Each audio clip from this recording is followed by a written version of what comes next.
Well, hey there, friends. Hope you're all having a great new year for 2023 so far. It's been quite a while since I've posted a video, but I think it's time that we get back into the Snowcat work a little bit here. And there she is. It's been running really well for the past, maybe year or so. I haven't really had to do too much since we got it more or less operational. Alright, so the Snowcat's been inside for a little while and managed to get all of the snow and ice melted off of it. And yeah, it's been actually running really well. I haven't had any issues with it since the shaft seals on the pump had failed last winter. So far everything's been running perfectly fine. I haven't had any issues whatsoever, but there is a project that I have been wanting to undertake for a while, and I've been slowly accumulating parts and thinking about different designs. And really it comes down to the tracks. They've worked well. They haven't given me any issues so far, but I do believe there is room for improvement. So these tracks are 121-inch snowmobile tracks, and then it's actually a snowmobile track undercarriage that's in here. And like I said, it's worked fairly well, but I guess one of my largest concerns has to do with this front idler wheel here. Basically, when the Snowcat is moving forward, any obstacle that the tracks encounter, those wheels are taking all of the impact, and they're actually taking quite a beating. They're not a really like a good traction tire, I should say. They really are just an idler, so they're not designed to take that kind of wear and tear. So any kind of obstacle, it could even be, you know, a half an inch or 1 inch, but as soon as the machine comes in contact with that, it's like basically hitting a brick wall. It's a pretty significant impact, and yeah, like I said, those wheels they're taking a beating. I'm surprised they've actually lasted as well as they have. So the plan is to get away from the snowmobile undercarriage, but continue using a snowmobile track and the snowmobile drive cogs, but go to something a little bit more durable. So the plan here is I have this is a 144-inch snowmobile track. It's a little bit longer. The plan here is to increase the overall stance of the vehicle. As you can see, the 144-inch track really does add a little bit of length to the machine overall.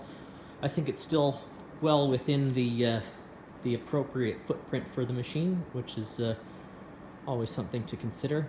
And as far as the running gear, the intent here is to actually use these pneumatic tires. So these are 10-inch pneumatic tires. They have a 1-inch bore roller bearing, really high quality, really durable. And the thought here is that these tires will actually be able to take the brunt of those impacts. Rather than those two little idler wheels, it'll actually be this heavy-duty tire here.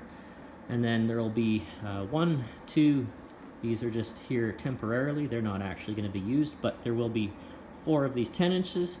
And at the very rear, there will be a 12-inch tire rather than a 10-inch. And the reason for that is just to add a little bit of clearance between the top of the other tires and the track.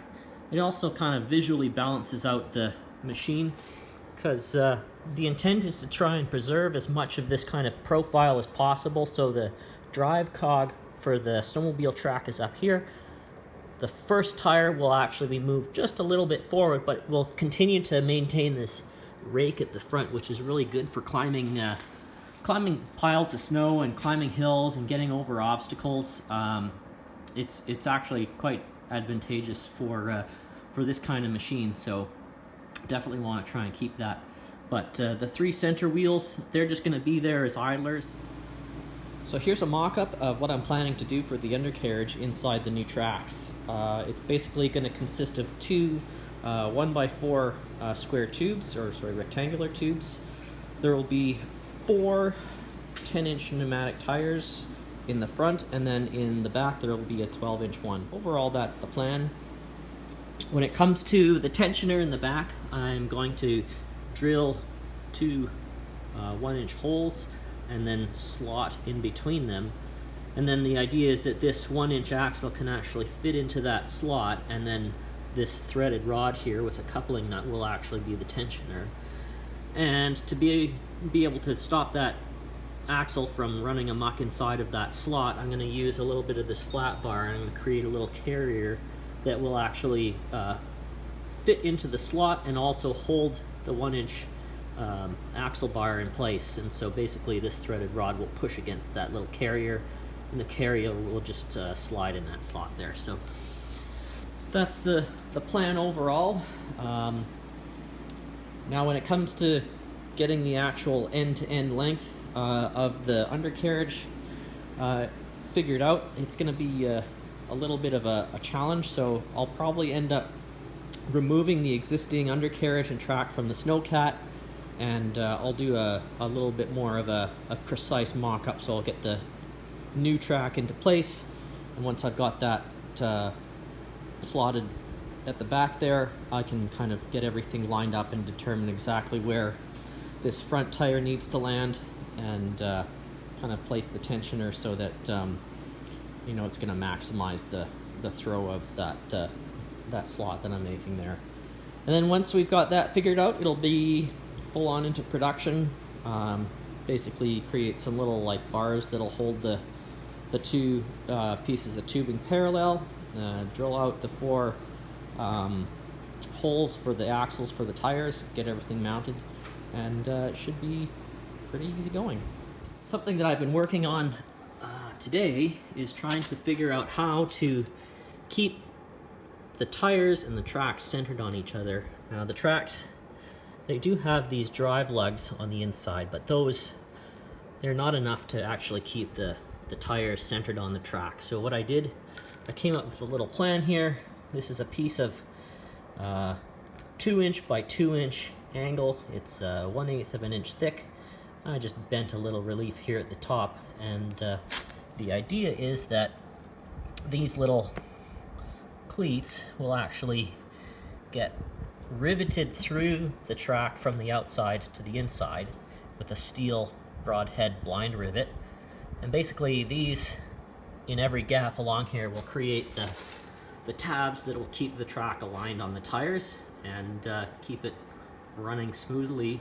By putting these here, though, it does create another issue, and that is the inside of the snowmobile drive cogs. So there's an outer wheel that engages these lugs on the outside, and then there's another wheel that actually runs right in the middle here. It engages both of these lugs, and putting these tabs here is going to interfere with that. So those wheels are going to have to come out, but I was afraid that that would give a little too contact with the drive cogs. So the plan is to use, they're called an anti-ratchet drive cog, and it is just another snowmobile cog that fits onto the kind of overall drive system, but instead of engaging these lugs here, it has larger teeth that actually fit in between the windows on the track, and so that's how those cogs engage. And by using that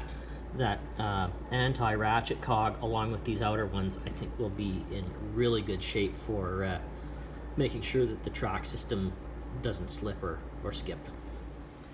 Well, and that's about all I have for this video. I really just wanted to give you an update as to how the mini Snowcat's been operated, and also give you a little bit of a preview on what's to come for this next build season. I'm really looking forward to seeing how these new tracks are going to function under the machine. I think they're going to be a pretty dramatic improvement over the snowmobile sliders.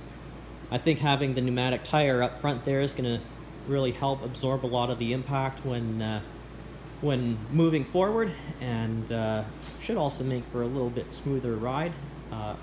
Also looking forward to having the longer track length under the machine. I think that's going to really help add to the stability and overall performance. But anyway, that's it for this video.